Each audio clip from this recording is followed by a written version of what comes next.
What? You know, some movies are bad, but fun. And others movies are just bad, but disappointing and offending. This is the latter. The Joker 2 shouldn't have even been made. And so, welcome to our Joker review podcast. I'm with Lotus. I totally agree. I don't. There was no reason to even make a sequel to the first one. I felt like the first one was just perfect standalone film on its own.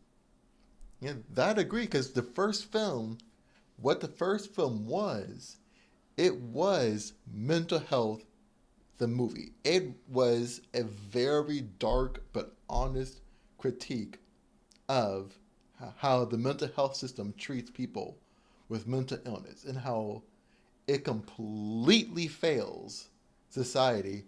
While with this movie, it didn't understand why people like the first one so much. And the thing is I actually went to a screening for the first one, and Todd Phillips was there, and he talked about how it, how he didn't know, like wasn't planning on making a second film at all. Like it was supposed to be a standalone, and he was surprised by what a hit the first one was. So I'm not really sure how the second one got made. I'm just guessing that the studio pushed him to make it, or maybe he wanted to clarify who Arthur really was, and that he in fact was not the Joker and that he was really Arthur.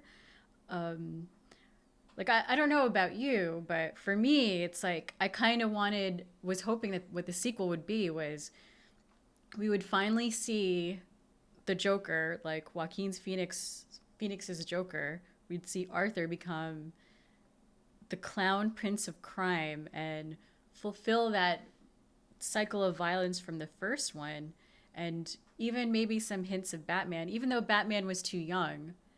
He was too young in the first one. So Arthur could never really have been the Joker that we know. And that goes to one of the one of the biggest issues. And so the biggest issue in the first movie, despite it being a near perfect movie, was that Joker was way too old. Mm-hmm. Because the biggest thing was that Bruce Wayne. We saw Bruce Wayne as a kid. And we saw how young Bruce Wayne was and how much older he was. And how much older he was compared to Bruce Wayne. And that, of course, is one of the biggest, wait a second, that doesn't make any sense.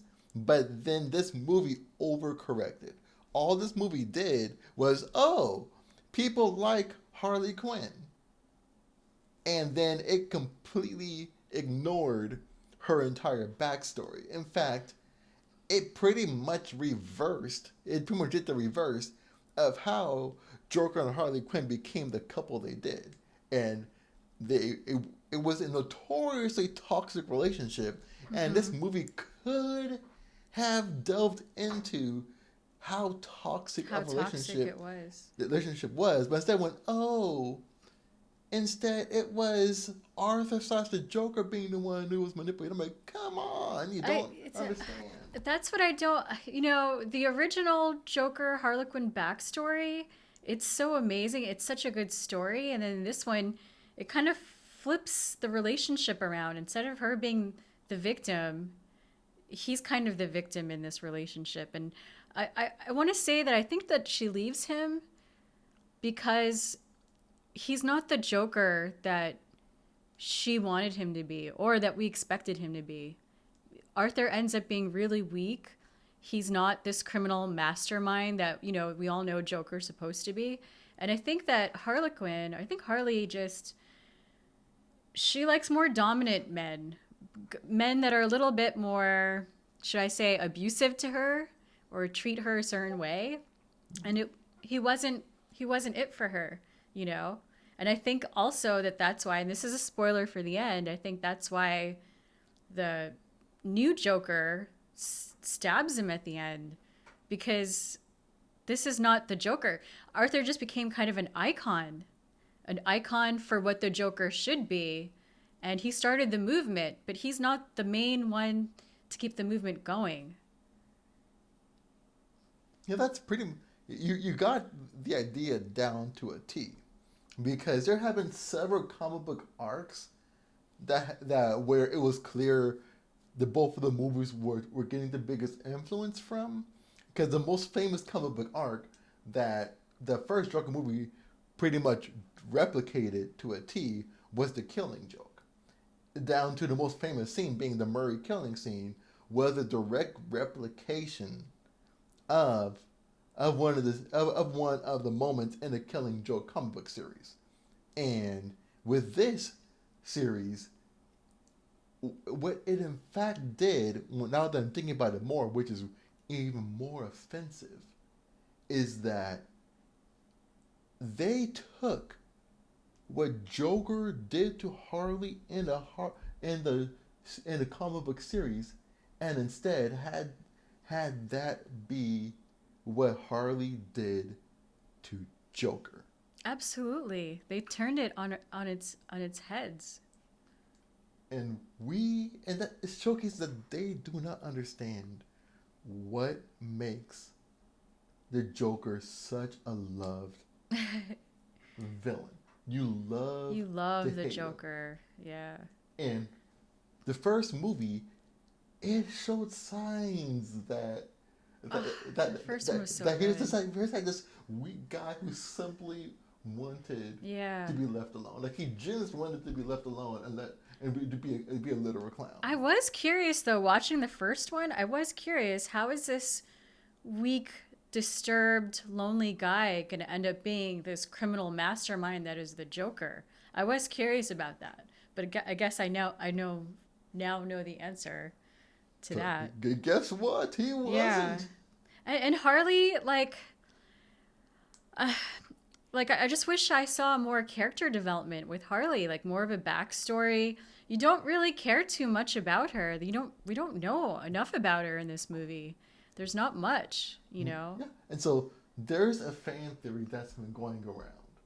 And so the fan theory is that the same way this isn't the real Joker, she isn't the real Harley. Many people are saying that she is simply Harley's mother. Whoa. Remember that during the movie? Yeah. She announced that she was pregnant with this child. See, that's the thing. But was she really pregnant? I don't think. I think she lied to him about that. And that's another part of the movie. She was even smoking when she was visiting him in jail. I think that she was just saying that. Yeah. Mm-hmm. But we were convinced that that same way that Arthur was too old for Batman. For Batman, she was way too old. Yeah, she would be too old too. Interesting. Yeah, I kind of wonder. I don't know. They probably won't do another one after this, but we should talk about the ending. We should talk about. Where do I even begin with the ending? Because we're gonna talk about the ending. Because this universe doesn't know what it wants. No, it doesn't. But just for those listeners that haven't seen it and want to know what happens at the end, we should explain it. Basically, Arthur is told by one of the guards that he has a visitor. So the guard is leading him, and you already have a bad feeling about this, especially as the guard just kind of walks away and leaves Arthur by himself.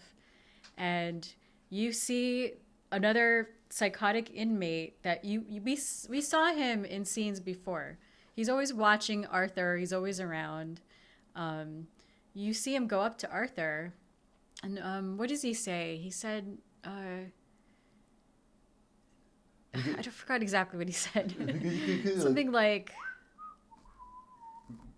and then he said something, I can't remember. But basically he says something, and then he stabs Arthur violently in the gut. I remember. So it was basically along the lines of he idolized. He idolized what Arthur. Arthur being the Joker. But when Arthur renounced being Yeah. the Joker, He he pretty lost much it. he pretty much lost it and said he doesn't deserve to be the Joker anymore. Yeah. But he said it. I forgot exactly what he said. Because my biggest criticism of the movie. Oh yeah, but let's This so is so so so Arthur is bleeding out on the floor, Yep. and I mean you're wondering, okay, is he dying? Is he dying? But all of a sudden you see that he's dead. Like Yeah. the camera kind of dollies in. You see, Yeah. okay, Arthur's dead, and in the background you see the psychotic inmate. He starts slashing a smile into his face and laughing psychotically. And it kind of reminded me of Heath Ledger's Joker Like, because that's what I was getting to too as well was that with the smile scars. because that's what you said as well was that I'm like this movie doesn't know what it is No. because right there it was highly suggesting Yeah.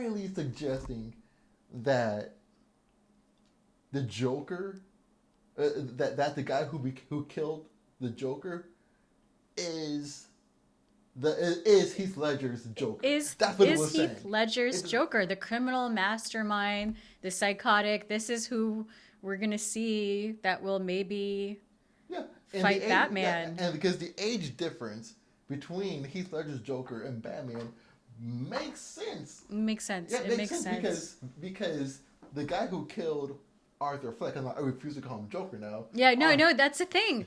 By the end of the movie, he's not Joker anymore. He's Arthur This Fleck. whole movie, like the first movie, it was Arthur Fleck becoming Joker, and then the second movie, Todd Phillips turns it on its head, and all of a sudden it's Joker Yeah, becoming it's true. Arthur Fleck. Yeah, Nothing but normal, disturbed, lonely, deranged Arthur Fleck. yeah.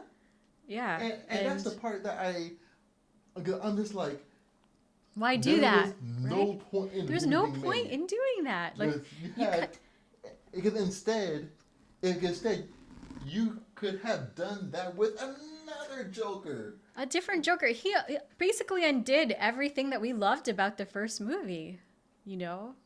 He was like, hey, remember that scene where he shoots Murray? The scene that single-handedly got him, and got him an Oscar. Guess what? Oh yeah. We're going to now say that we're not going to say that he was blanking out, right? I'm like, come on. And then what does it say to the fans of the Joker? You know, like And shocker, it's bombing already. yeah, people don't want to see that. They wanted to see Arthur become, you know, the crown prince of violence of Gotham City, that criminal mastermind. We wanted to see that arc, you know. We wanted to see him develop into it. Because Even though he never had that in him. It's true.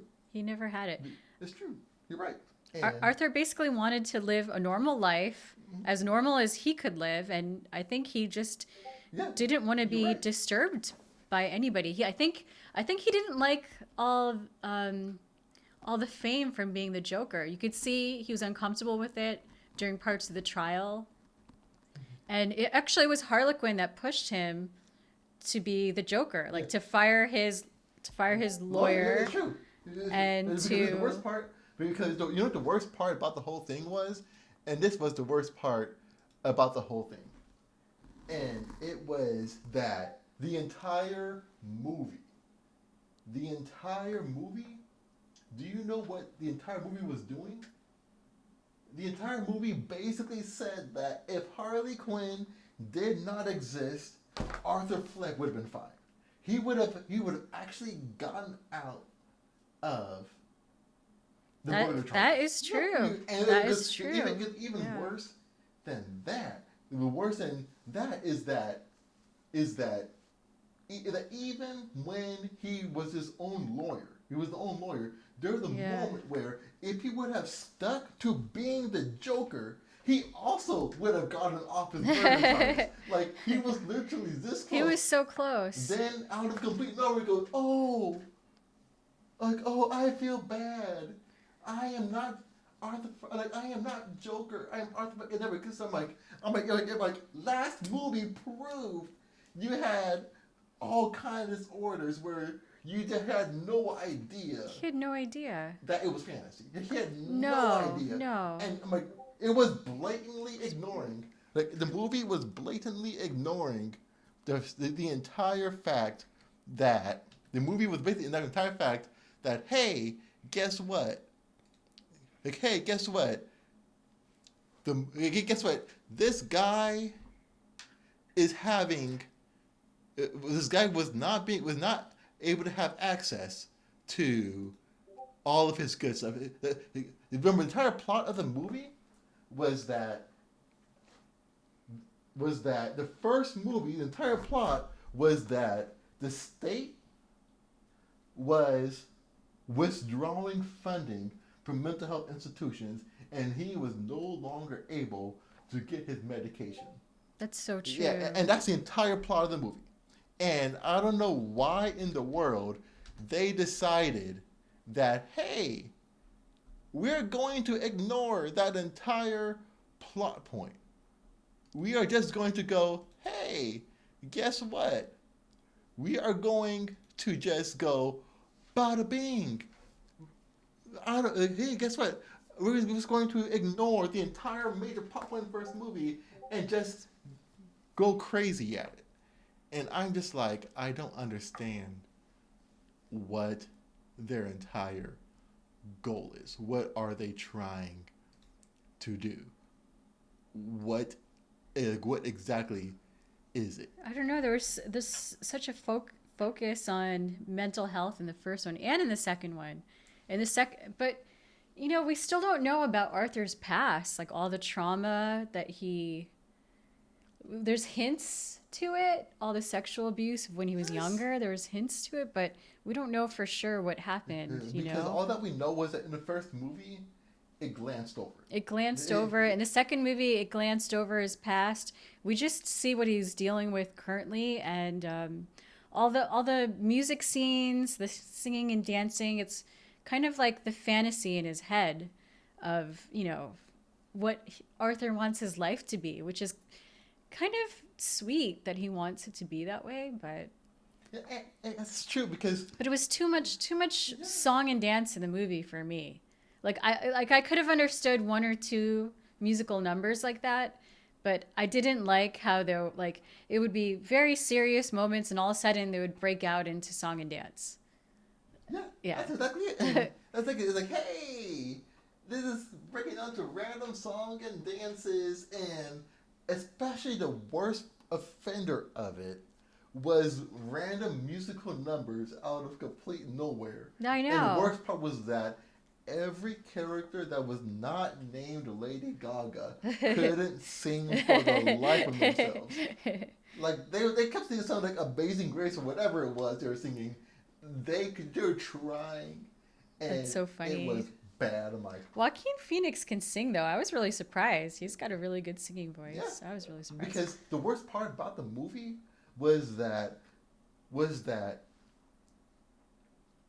if it was like a very serious legal drama going into like the actual intricacies of the insanity defense. And so because what people don't realize, and that the movie could have just been a brilliant study in, was that the entire first half of the movie was literally explaining the insanity defense, and that basically said that the insanity defense is only a temporary defense until you are able to stand trial. Exactly. So you go, hey, you get sentenced. It doesn't mean that you get off scot-free. No. You get sent to one of those government mental hospitals. Yes. Which the movie showed is a horrible place. And so I'm like, no, 100%. Yeah. And the first part was that it could have, because before that, Joaquin Phoenix, like during most of the court scenes, when he was actually acting, was great. Oh my God. I think, so the good points of this film is all the performances. All the actors, I think, did an incredible job. Joaquin Phoenix, like as Joker, oh my God, all his movements, mannerisms, his all his vocal treatments to the Joker's laugh, and just little things he does. I mean, he's just incredible, and he definitely deserves an Oscar for this performance, even though the movie doesn't deserve. I don't know if the movie itself is award worthy, but he is. He won't get an He Oscar. probably won't, but you never know. I don't know what the other films are yet this year. He definitely won't get an Oscar for this because the main reason. No, he might for his performance. It depends on who else is what other films are out this year. Because the main thing. But the chances for him to get it, I mean, I don't know. That one was what? Much lower. That was 2020 when he got that Oscar, because the film came out in 2019. Yeah. He still could. Depends on because he's still amazing. Because the main thing about it is really that there is no Murray scene, because the scene that got him the Oscar was the scene where before he killed Murray, he and Murray, they were having a brilliant exchange. It was two Oscar-nominated actors. Oh, it was amazing. I remember. Going at it. That scene was insane. That exchange was a masterclass of acting. And this movie, this didn't have that scene, because this didn't have that scene where it didn't have like the facial mannerism. This is just like when you had that like looking about to kill him, it's like I don't know. I kind of disagree. So because this film didn't have much of a story for me, what kept me interested was Joaquin Phoenix's acting, and I kept thinking when I was watching this, oh well, if anything, I get a good masterclass of acting from watching this film, because I was just like fixated on him the whole time, just because the story wasn't very stimulating for me. I mean, it was understatement. Yeah, like I don't understand why the first story was so good. It was weaved together so well, and this, I feel like it was just like half of a story. Like there was still another whole second half that wasn't done, and then, I mean, the budget for this, like $200 million. $200 million, and where like it was basically what, the jail and the courtroom scenes, right? Were they anywhere else? I'm like, where did the money go? Was this a famous case of Hollywood accounting? I don't know. Went, where did the money go? did it all go to like Lady Gaga or something? Like I don't know. Did Joaquin Phoenix and Lady Gaga? I mean,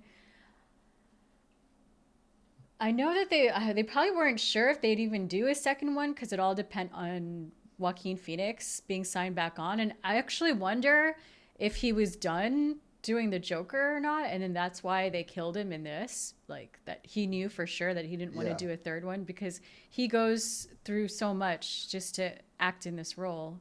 So I don't blame him for not wanting to do it again. Because do you know what the biggest tragedy of this is that the TV show Penguin is oh yeah, you told me. I haven't seen it yet. Really? It's that good? Okay, I gotta see it. It is easily one of the best shows of the year, and it's much better than the Agatha Harkness show. Orders of magnitude. Wow. And it is all right. I definitely will check that out. It's definitely gonna be Emmy nominated, because it's good. Okay. Because it's just about the penguin, and it is so. I heard it's good. Because really think of like The Sopranos. Mm-hmm. But I never watched The Sopranos. I've heard about it, but it was so long ago. I never watched them. Because so the biggest thing is that it's basically like the Mafia series. Like the Mafia series, and so the Penguin. So the Penguin is really. Is it like a comic book version of it? Because so the interesting thing with DC nowadays is that DC is going for a more hyper-realistic take. Mm-hmm. And so it is taking the world of Batman and making it more realistic. Like, hey, here's how these characters would actually look and operate if they lived in real world. Because the Joker did that. The Joker, okay, so about the Joker, it's so hyper realistic that I always wondered how Batman would really fit into this universe and work in it. And I think that's why Todd Phillips, I think that's why he didn't include Batman in this, because Batman's known for his Batmobile, all his gadgets. Like, how are you going to make Batman ultra realistic and still have gadgets? It's not going to be the same. Because that's why, oddly, that's why I liked the Christopher Nolan Batman. Yes, I like it. Because he showed how it could be done. It was still realistic, but it was still comic booky enough that the comic book fans were happy. Yeah, because actually it wasn't so hyper realistic like Todd Phillips. I already figured out how he would have actually done Batman. Because if it was another serious movie talking about the mental health system, they couldn't do that for a third one. That's been so played out now. Yeah, because I actually have a bunch of friends who have psychology PhDs and all that stuff, and a whole bunch of them say that in their field, their dream patient is the Batman. Like their dream patient is the Batman. Did you hear that, guys? Yeah. It's Batman, not the Joker, not Arthur Fleck. It's Batman, Bruce Wayne. Yeah, because think about it from a psychological perspective. Well, also he's richer than anyone. I mean, he's one of the richest guys in the world. Of course, you want him to be your patient. Because think about it from an actual analytical perspective. You have a guy who's rich, but he spends his nights dressing up in a bat suit, beating up people.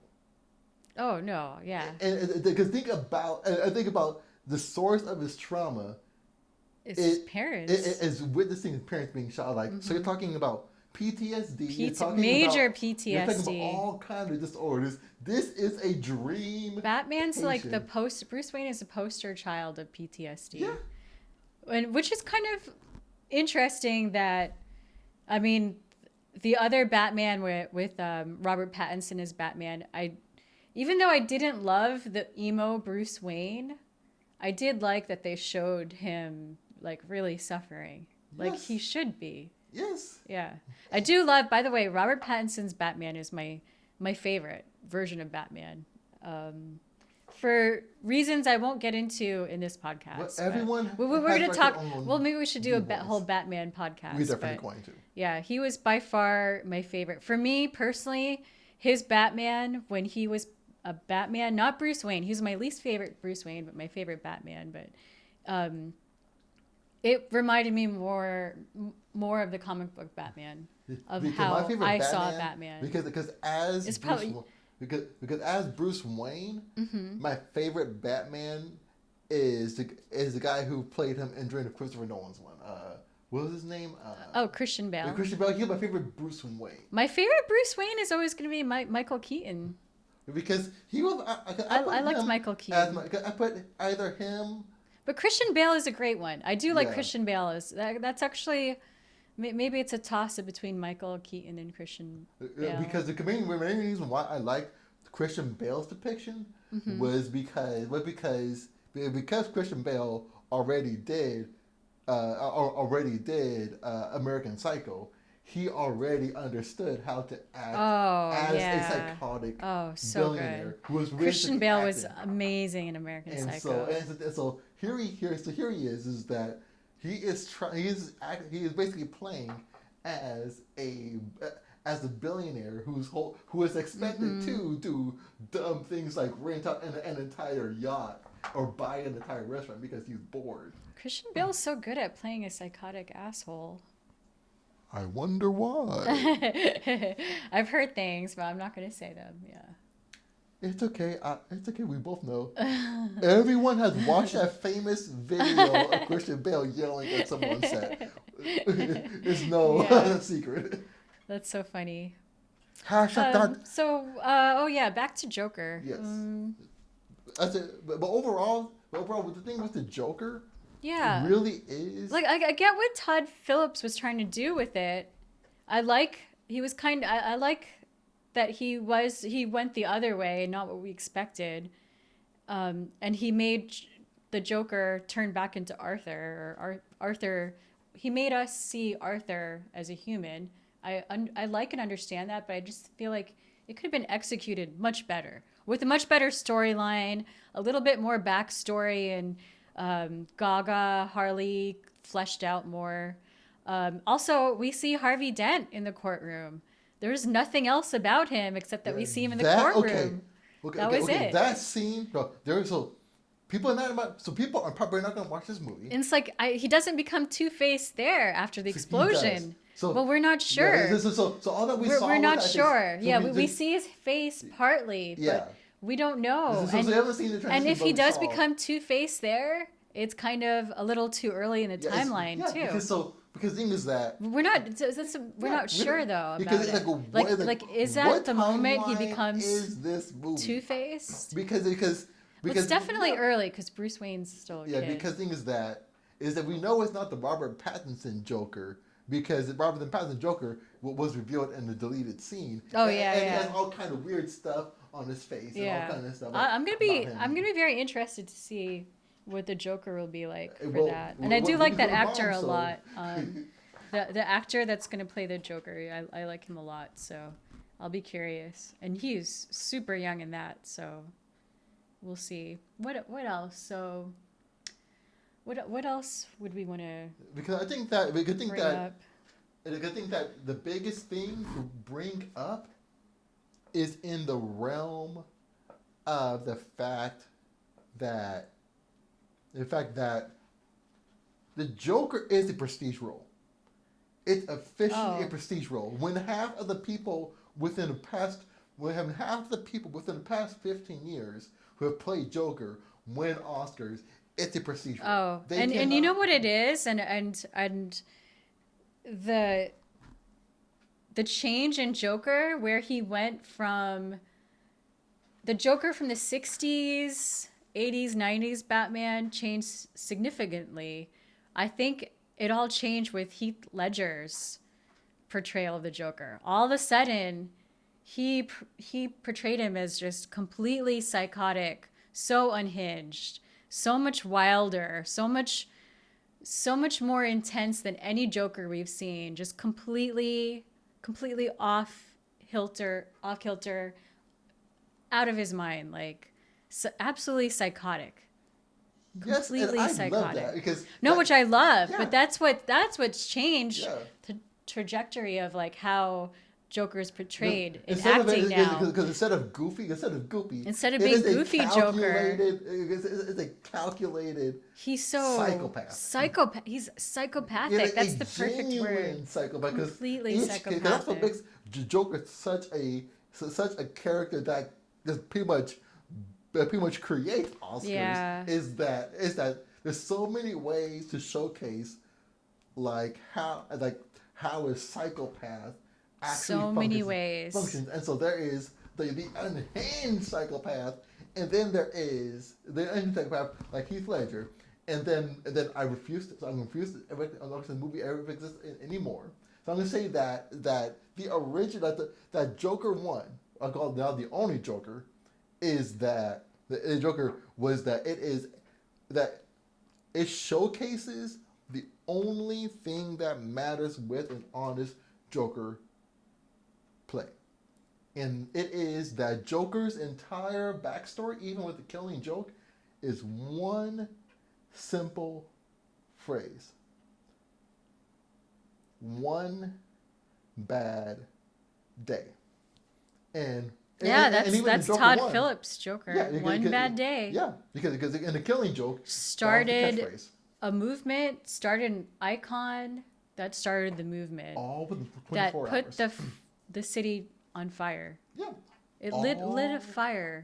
In 24 lit a fire hours. Rebellion in the city.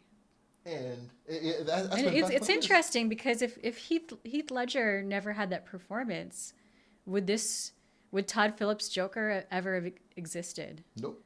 Heath Ledger literally changed what Joker is to us, which is amazing. Yeah, and not just Joker, Rest but in he peace. changed DC, where DC almost overnight went from went from comedic with like Yeah. more comedic to the more grounded.